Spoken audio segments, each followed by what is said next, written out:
परमाराध्य सद्गुरु महाराज के प्रवचन का पाठ महर्षि में ही सत्संग सुधा सागर से प्रवचन संख्या 271। गौ माता का पालन अच्छी तरह करो। प्यारे भक्तजनों, संसार में सुखपूर्वक रहना और शरीर छोड़ने के बाद भी सुख पाना मनुष्य को चाहिए, परंतु सुख को पहचानना चाहिए। जिस सुख में शांति बनी रहे, जिस सुख में संतोष स्थिर रहे, वही सुख है। संसार के सुखों में संतोष नहीं बना, संतोष नहीं बना रहता, शांति नहीं आती। इस वास्ते सांसारिक सुख यथार्थ में सुख नहीं है, फिर भी संसार के सुख में रहने की इच्छा होती है। इस मर्म को जानकर कि संसार में सांसारिक भोगों से शांति नहीं आती, भोगों के सुखों में अनासक्त भाव से बरतना चाहिए। जो कोई अनासक्त भाव से बरतते हैं उनको एक विचित्र सुख मिलता है। संसार में यही सुख है। इस सुख को पाने के लिए जो ज्ञान चाहिए, अध्यात्म साधन चाहिए, संसारिक कामों के साथ अध्यात्म साधन बड़ा अच्छा है। केवल भौतिक पदार्थों से कोई सुखी नहीं हो सकता।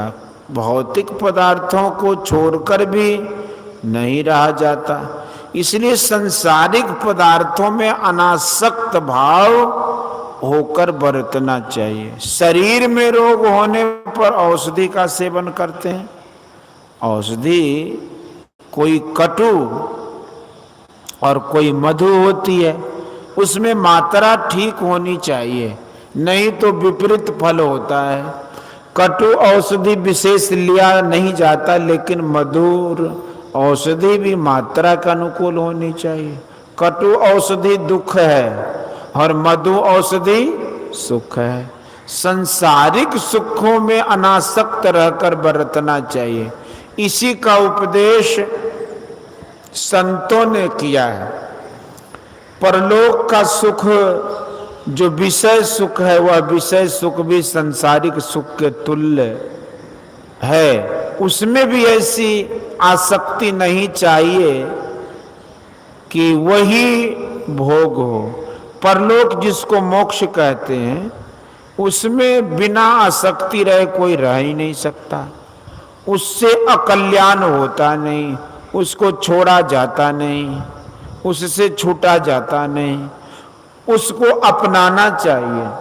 उसको अपनाकर ऐसे रहोगे कि न पल बिछुड़े पिया हमसे, न हम बिछुड़े पियारे से। यह संतों का उपदेश है। संसार में रहकर अनासक्त भाव में कैसे रहा जाए। संसार का भी कुछ सुख मिलना चाहिए। इसके लिए घर में आपस में मेल से रहो, आपस में प्रेम से बर्ताव करो, समाज में भी वैसे रहो। सब मिलजुल कर जिस देश का समाज रहता है, वह देश पराधीन नहीं होता। जिस देश में भिन्न भिन्न नियम और भिन्न भिन्न समाज बनता है, वह देश पराधीन हो जाता है। पराधीन हो इसका खटका बना रहता है। पहले घर, फिर समाज, फिर देश, एक मेल से रहो।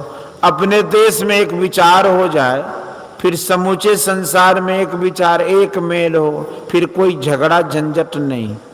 इसके लिए क्या चाहिए? वेद कहता है कि सामूहिक उपासना करो। सामूहिक उपासना एक बंधन में बांध देती है, इसलिए ईश्वर उपासना कोई मत भूलो।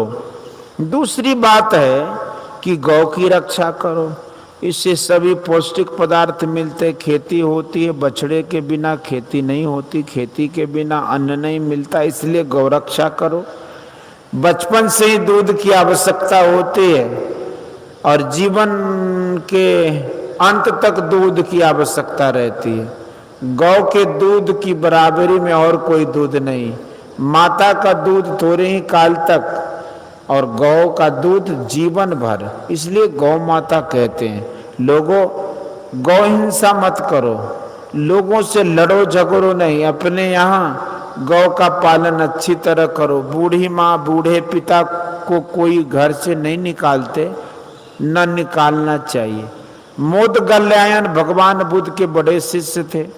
उन्होंने अपने पूर्व जन्म के किसी एक जन्म में अपने बूढ़े पिता को जंगल में छोड़ दिया था, जिसका बहुत बुरा परिणाम उनको भोगना पड़ा। चोरों ने उनके हाड़ को तोड़ दिया।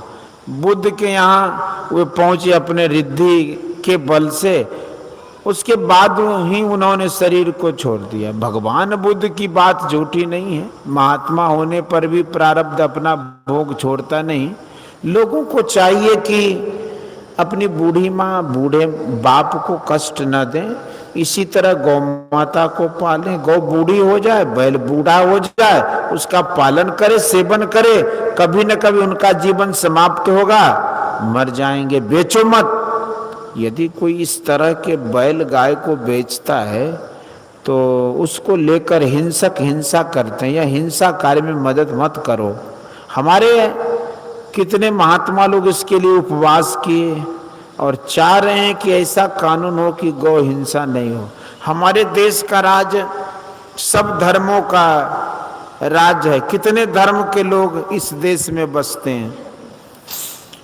गाय बैल बेचना ही हो तो उसके हाथ बेचिए जो कोई उनको हल में जोते और उन गायों से दूध प्राप्त करें, और ऐसे को बेचिए जो कि हल में चलने काबिल हो, दूध देने काबिल हो। बहिला गाय को मत बेचिए, उसके गोबर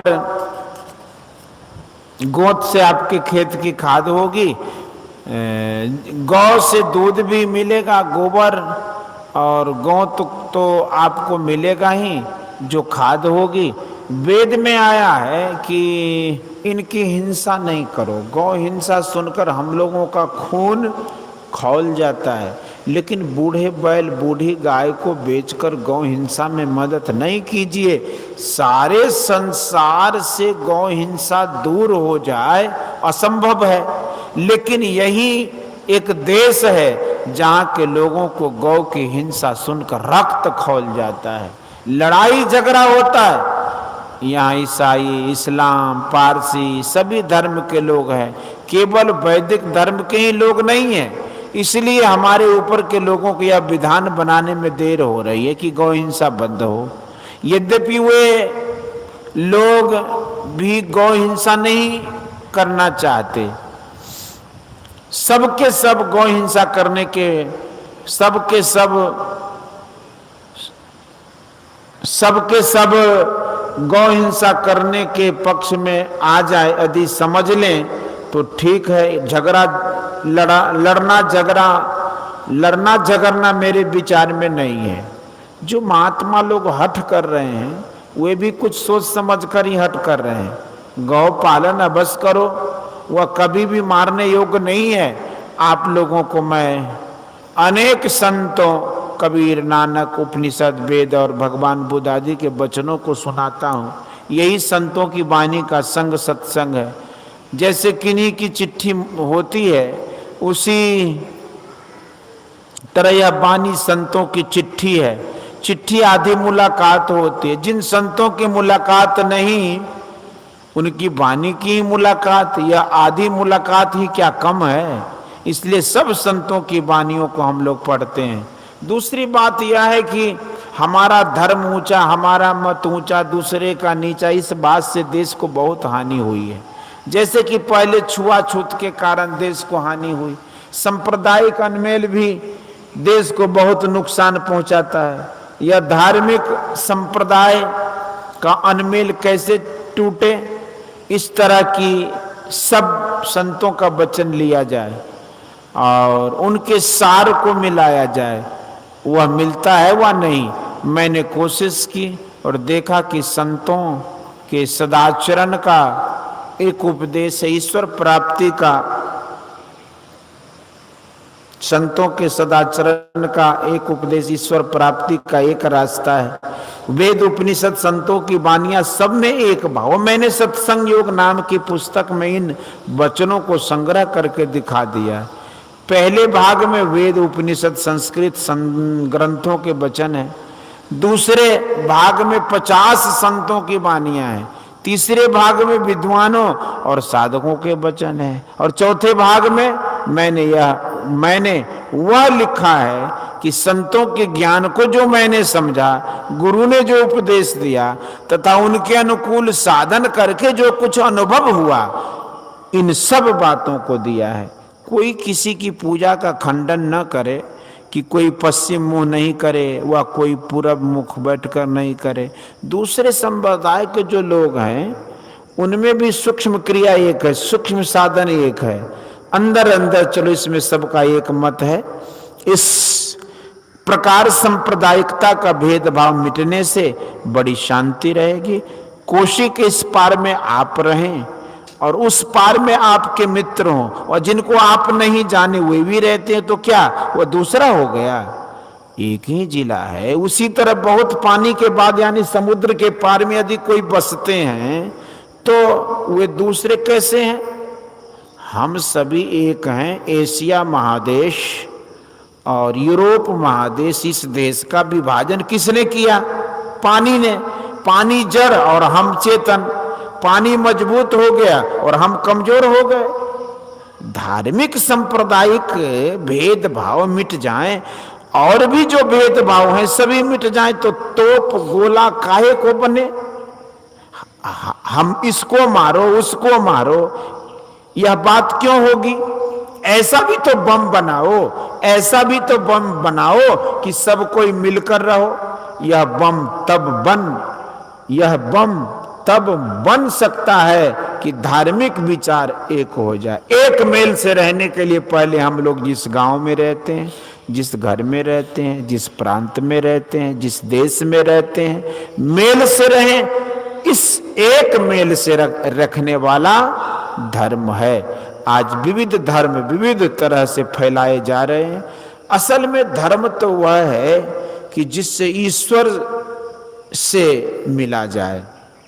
जोग कुजोग ज्ञान अज्ञानो जान ही राम प्रेम प्रधानो। राम ही ईश्वर है। राम को हाथ भी और नहीं भी हाथ, राम व्यक्त भी और अव्यक्त भी है, राम विराट भी, अंग प्रत्यंग बहुत भी, और वह एक ही एक है। अंग प्रत्यंग को देखो और उसमें व्यापक एक को नहीं देखो, यह कितना मोटा ज्ञान है।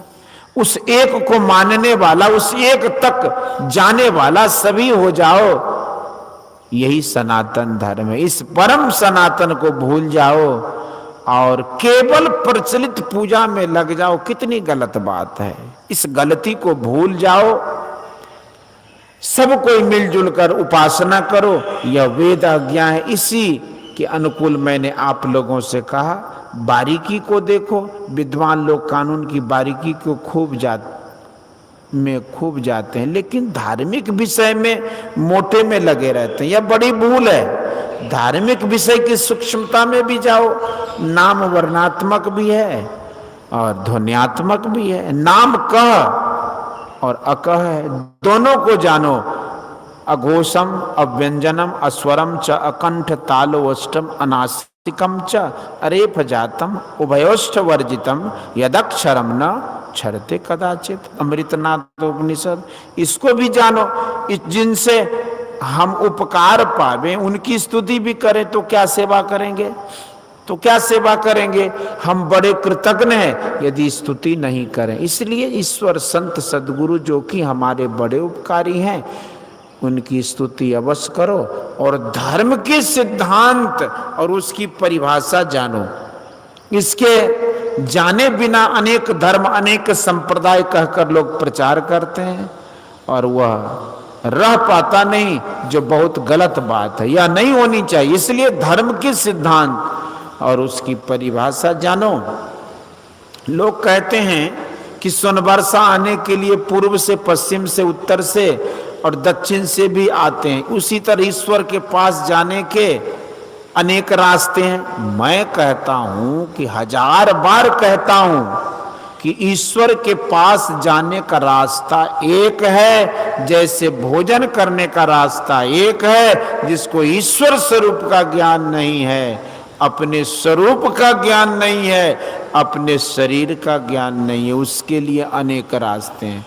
जिनको ईश्वर स्वरूप का ज्ञान है, अपने स्वरूप का ज्ञान है, उनके लिए अनेक रास्ते नहीं, एक ही रास्ता है और वह अंतर मार्ग है। मोक्ष का रास्ता एक है, स्वर्ग वैकुंठ का रास्ता भले अनेक हो। बिना मोक्ष के संसार में रोना पीटना होगा ही। रामायण कहती है कि श्री राम जैसे अवतारी भी संसार में आकर रोए, श्री कृष्ण जैसे हंसमुख को अंत में मुख पर मायूसी आई, पांडव जैसे वीरों को भी जंगल जंगल घूमना पड़ा। यही यह संसार है। इसलिए इस संसार से छूटने के लिए यत्न जानो। जैसे जल को पार करने के जल ही सहारा और जल ही रास्ता होता है, वैसे ही अपने अंदर ज्योति और शब्द का सहारा है और वही रास्ता है। केवल मोटी मोटी बातों पर नहीं रहिए, धर्म की बारीकी को भी जानिए, तब कल्याण होगा। बोलिए श्री सतगुरु महाराज की जय। यह प्रवचन सहरसा जिला अंतर्गत ग्राम सोनबरसा में दिनांक 18/7/1967 ईस्वी के सत्संग में हुआ था।